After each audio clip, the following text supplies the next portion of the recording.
Do you remember your first ever paying client? Do you remember their name? Do you remember the last person you spoke to on the phone? Do you remember the name of the last person that you met? Do you remember exactly what you ate yesterday and at what time? Wow. If you do, then your memory is on point. And if you are having troubles answering any of those questions, then you may be having some issues with your memory.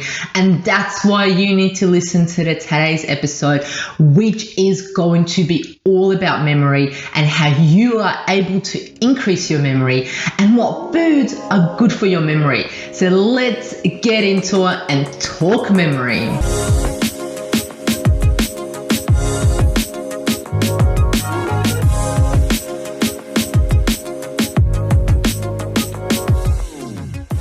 It's Mondays with Mahela. That's right, me. Thank you so much for tuning in. I love, and appreciate your support.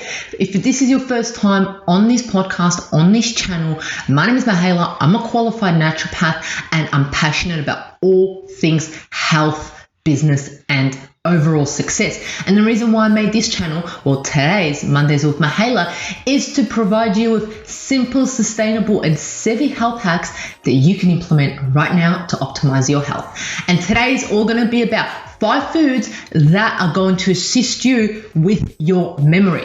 Well, we know we need memory. We know as business professionals, memory is so important. When we meet our potential clients, when we close deals, we need to remember the person's name. We need to know what we agreed upon. We need to understand the things that we read and implement them and put them in our mind. So I'm able to express that information on you.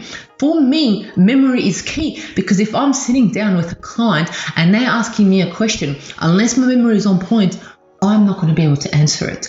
I'm not going to be able to help them as much as I could. And this is why I eat these 5 foods probably every day. Thinking about them, I eat them every day because my memory is on point.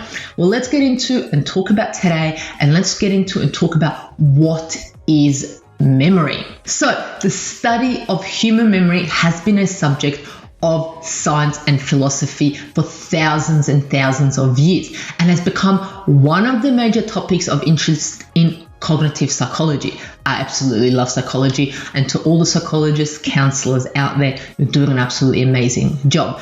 So the definition of memory is the power or process of reproducing or recalling what has been learned and retained specifically through associative mechanisms. That is a little simple term of what memory is. But the 3 key stages of memory, which I want to go into a little bit of detail today, are encoding, storing, and retrieving information.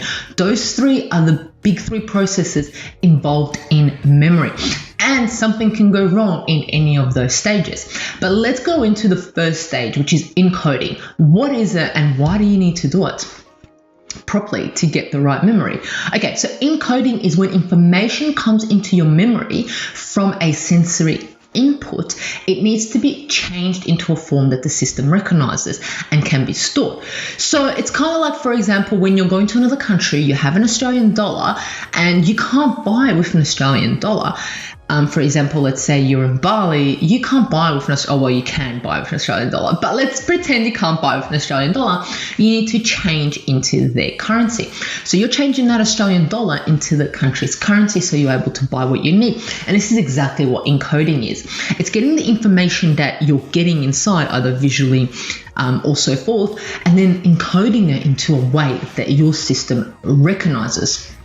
So, for example, a word seen in a book may be stored if it is changed into a sound or a meaning. Okay, so there are 3 main ways which information can be encoded or changed, right? So it's visual, such as a picture. There is acoustic, which is a sound, and semantic, which is a meaning. It has a meaning towards you or for the context of what you're trying to memorize. So, for example, how do you remember a telephone number, okay, that you've looked up, someone's given you a phone number and you have to remember it, okay? I'm not good at these. I try to get as good as I can with these, but I struggle. So if you can see it, if you can see the number, which is a visual coding, but you are repeating it to yourself using a sound. So you're seeing it, but you're repeating it through your mouth. So if it's 04, you're seeing the 04, but you're also saying the 04, right?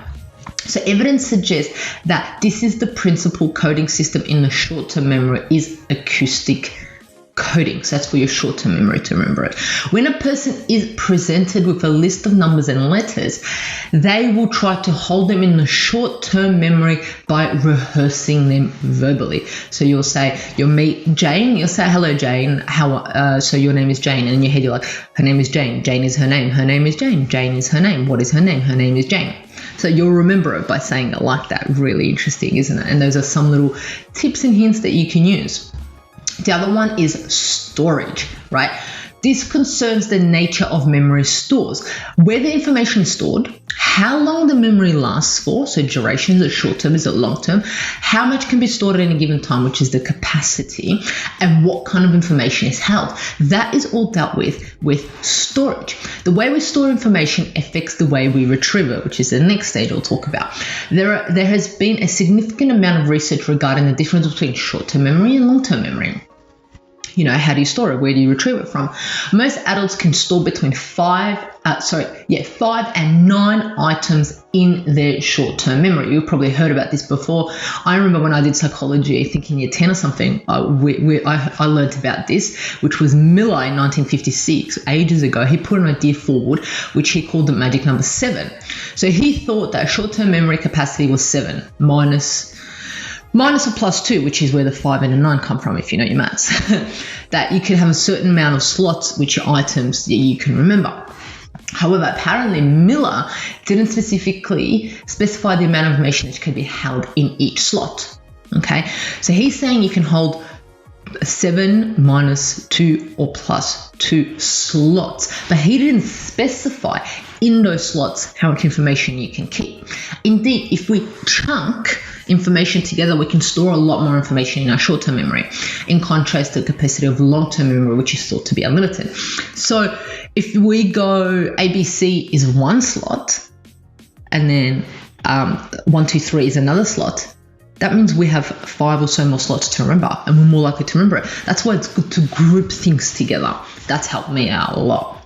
So information can only be stored for a brief duration in short-term memory, 0 to 30 seconds, but long-term memory, if there are no issues, can last a lifetime. And this is where memories are so important. Memories are important to make and keep them, and then you're able to store them and retrieve them, which brings me into the next one, so which is retrieval.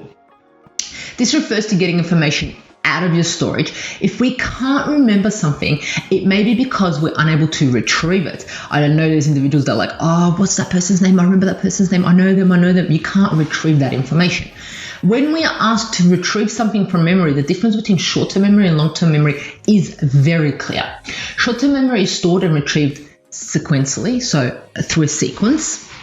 For example, if a group of participants are given a shopping list of words to remember, and then they're asked to recall the 4th word, what they'll do is they'll go broccoli, cauliflower, potato, carrot, and then the 4th word is carrot. They have to go through the sequence of it.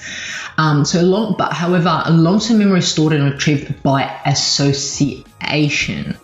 These little hints are giving you little things of how to remember things. So long-term memory is stored and retrieved by association. This is why you can remember what you went upstairs for if you go back down to your room when you first thought about it. So you're like, I remember what it was. The association was I ran upstairs, and that's why I went up there. It's associated to something. Or you go, Jane is associated with, oh yeah, I remember talking to her about this deal. Okay, the association, that's a long term, which is so interesting. It is the thing that I find fascinating about memory is that it is believed that memory is capable of being extended or shaped, which is absolutely huge. So memory can be extended or shaped and manipulated with. This is where food comes in, which I'll talk about later, but so many other things that you can just blow up your memory, blow up your brain to have so much more information in it than it already has. One thing that I found really interesting, which is what I spoke about, is that memory is like a jigsaw puzzle, right? So from a new study in University College of London, neuroscientists discovered that when someone tries to remember a single aspect of an event from their past, such as a birthday, like what did you do for your 25th birthday, what happens is in their head, they have a whole scenario and they're reviewing a whole scenario, the whole thing that happened to find that answer. Kind of like, what cake did you have for your 25th birthday? The whole scenario happens of what happened in their 25th birthday, okay? And this is also backed up with another study in 2015, which is evidence of holistic episodic recollection via hippocampal pattern completion, was published in Nature Communication. This research is the first to provide evidence for a pattern completion process in the human hippocampus as it relates to everyday experiences of recalling previous life events and old memories. So you go through a sequence to remember something, or you link it to something, you associate it to something, which is really interesting. So let's look into what actually affects your memory. And we're going to look at into the process of what I spoke about, storing, retrieving, and encoding and things like that.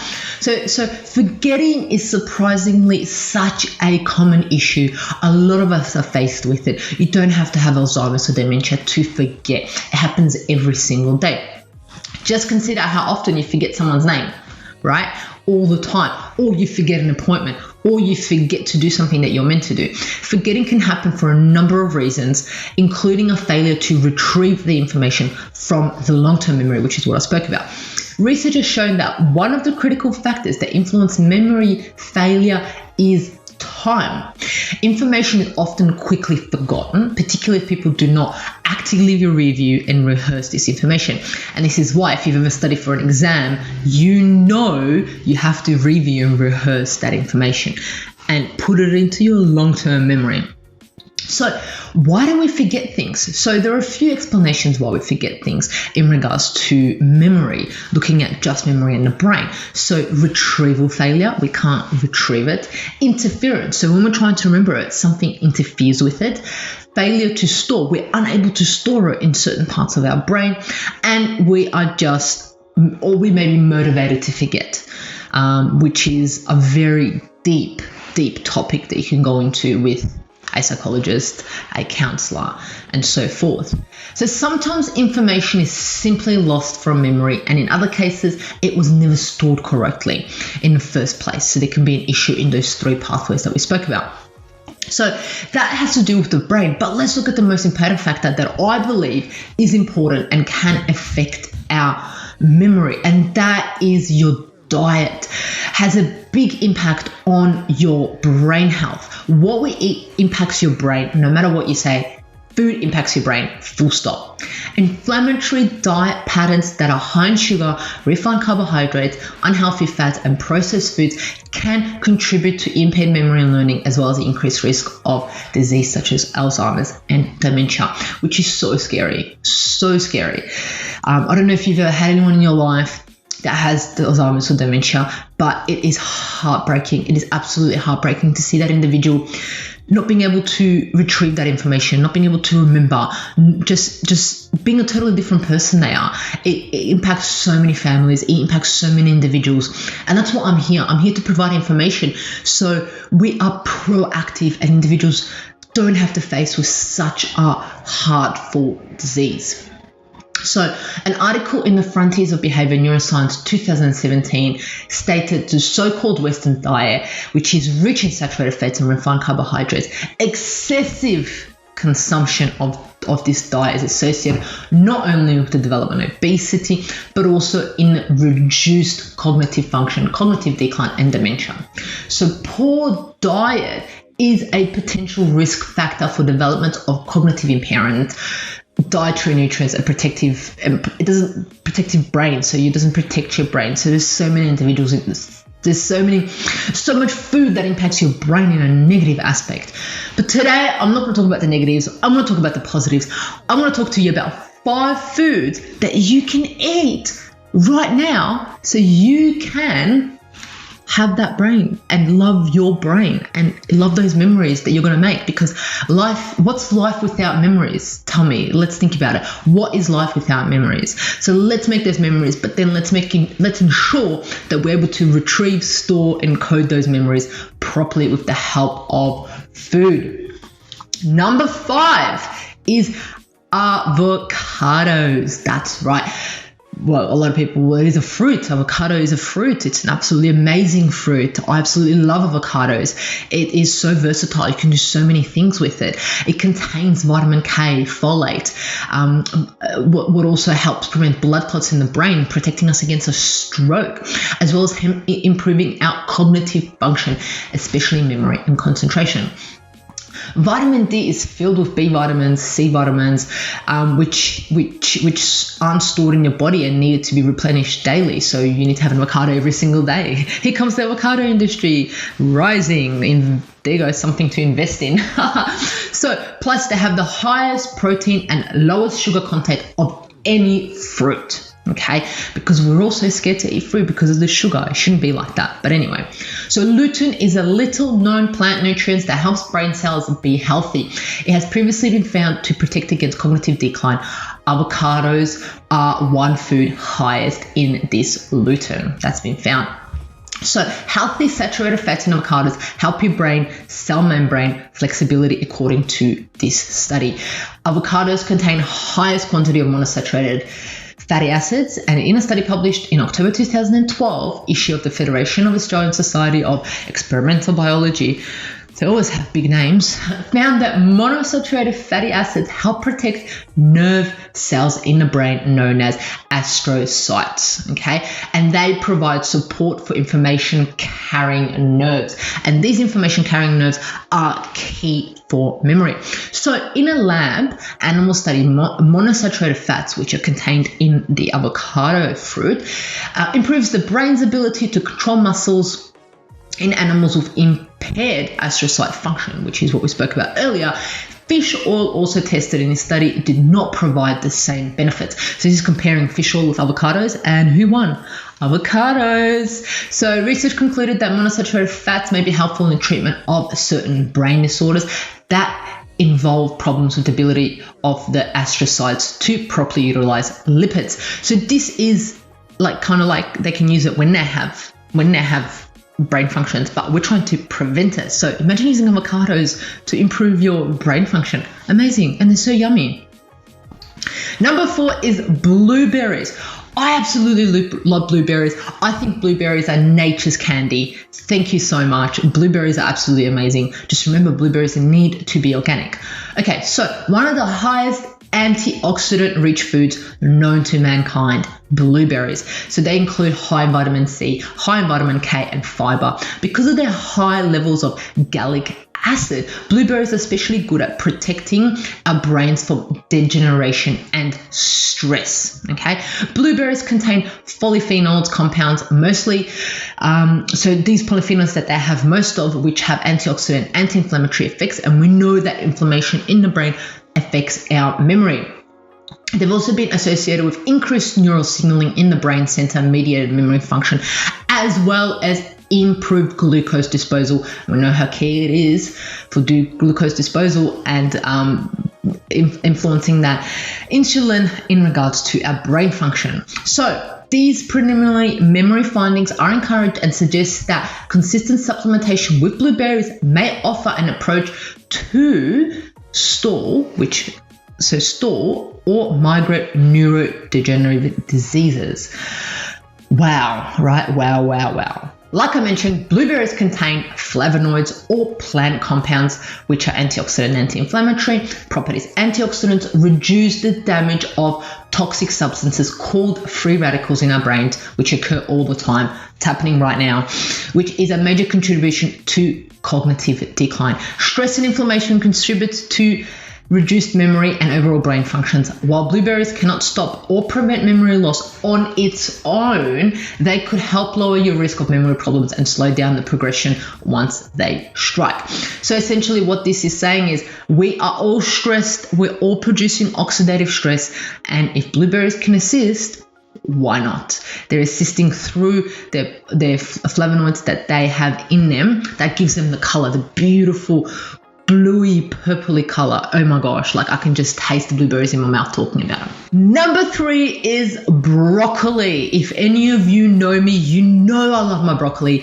I probably eat broccoli about 5 times a week. I absolutely love broccoli, and not just for the benefits of it. I used to love broccoli before I found out the benefits of it, and now I even love it more, right? So this little green plant tree thingy, it's high in vitamin K, choline. It helps with your memory. It's also loaded with vitamin C. In fact, just 1 cup provides you with 150% of your recommended daily intake. And it is high in fiber, which will fill you up quicker and keep you full for longer and help with those bowel movements. In the article published in the Molecular Nutritional Food Research, what they found is that the treatment with sulforaphane, which is found in broccoli, a secondary metabolic found in this vegetable, in a mouse model of Alzheimer's disease, led to increased neural levels of brain-deprived neurotrophic factor. Oh my gosh, I love that. Up to comparable levels to healthy neurons. So they were non-healthy, and then having supplemental with sulforaphane, which is found in broccoli, it made them healthy. That's amazing, right? Absolutely mind-blowing. They have described an additional mechanism by which sulforaphane could elicit its neuroprotective effects. They demonstrated that this treatment amended learning and memory deficits in the same mouse models of Alzheimer's disease using a number of studies, and they looked at a number of proteins, including a heat stroke protein and a protein called CHIP. And these 2 proteins together helped degrade the amyloid B, which is known to cause Alzheimer's disease. So this study and a number of studies are showing to us that sulforaphane acts through several mechanisms to help prevent Alzheimer's disease. Our parents always said broccoli was good for us, but perhaps they had many other reasons why. They wanted our memory to be on point and us to remember and learn. Number 2 is cacao. I have this every day, and it is rich organic cacao, not just dark chocolate, because not all chocolate is created equal. A lot of chocolate has milk in it, and it has maybe 1, 2, 3, 5% of cacao in it, and they call it good. No, I'm talking about pure cacao, organic cacao that tastes absolutely amazing, has a little bit of bitterness in it. Well, it is filled with flavonoids, which has an antioxidant and an anti-inflammatory property that can also help lower blood pressure and improve blood flow through our brain and our heart. And this is how it helps with our memory. Cacao is high concentration of polyphenols called flavonoids. These flavonoids, especially I'll try and pronounce it, epicathin and proanosathin, act as a potent antioxidant, okay? They provide numerous health and nootropic benefits, including boosting cerebral blood flow, okay? Blood vessels, elasticity, and reduced blood pressure, which is key to have our memory on point. It is a strong anti-inflammatory, and it stimulates the release of a number of neurotransmitters, and it also increases our mood, which boosts our learning and memory, right? If our mood's good, we combine our mood with what we're faced with, what you're read with, and we can retrieve it better. So cacao helps with our neurotransmitters. Cacao stimulates the release of PEA, which boosts focus and awareness, and it can also help with pain. In addition to that, it makes us feel good. Cacao also is a big source of tryptophan, which is a precursor of serotonin. So feeling good, that's right. What it also does is cerebral circulation, which is key for memory. Studies have shown that consumption of flavonoid-rich cacao drink increases blood flow up to 2 hours in certain regions of the brain, improving our cognition and memory and preventing neurodegenerative diseases. The other one is antioxidant. Cacao beans are one of the richest sources of antioxidants around, reducing free radicals that usually occur, causing oxidative damage through our stress and causing disease in our body. This is how cacao can change your memory and your life. Number 1 is walnuts. Okay, what do walnuts look like? Walnuts look like our brain, okay? And yes, it helps our brain. Eating walnuts helps our memory. It absolutely helps us. Just munching on a few walnuts a day can improve your memory. Okay, that is absolutely key to include with your salad, to include in your everyday life. It is high in antioxidants, vitamins, and minerals, also helping your alertness. So, and also to improvement that vitamin E, which is found in walnuts, can also assist with the reduction of Alzheimer's disease. Other studies have underscored the health benefits of nuts. In 2013 study published in the New England Journal of Medicine found that as little as 1 ounce of nuts per day could mean the difference between living to 80 and living to 90 years old. I know I want to live above 90, so I eat walnuts every day. So it may be just coincidental that the shell of a walnut looks like a tiny brain, but researchers suggest that this nut may be indeed good for your memory and your brain. Animal and test tube studies found that the nutrients in walnuts, including the polyunsaturated fat, polyphenols, and vitamin E, can help reduce the oxidative damage and inflammation that can be caused in your brain from eating the diet that you may be eating.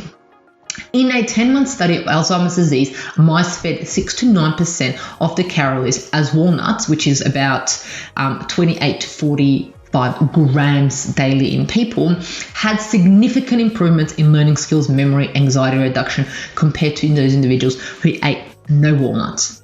Wow, so if you include about 30 to 40 grams of walnuts in your everyday, and it can have such an effect on your memory, on your anxiety, why wouldn't you? And they taste yummy.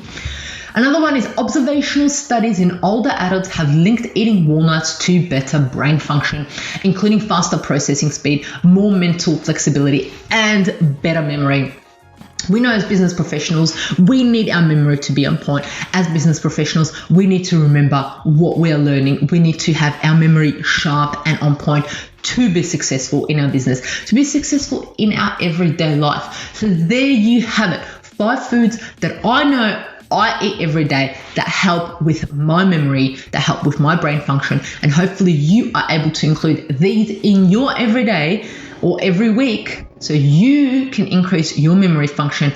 And these are number 1, avocados, blueberries, broccoli, cacao, and walnuts. And most of them, do you know what the good thing is? They are all yummy. They're amazing foods. Let me know in the comments below, which one of those are you eating every day? Let me know. I'd love to hear from you. If you want, contact me on Instagram at mahela.raguse. Rate, review, subscribe. Do what you do best. I absolutely love and appreciate your support. Until next Monday, love you.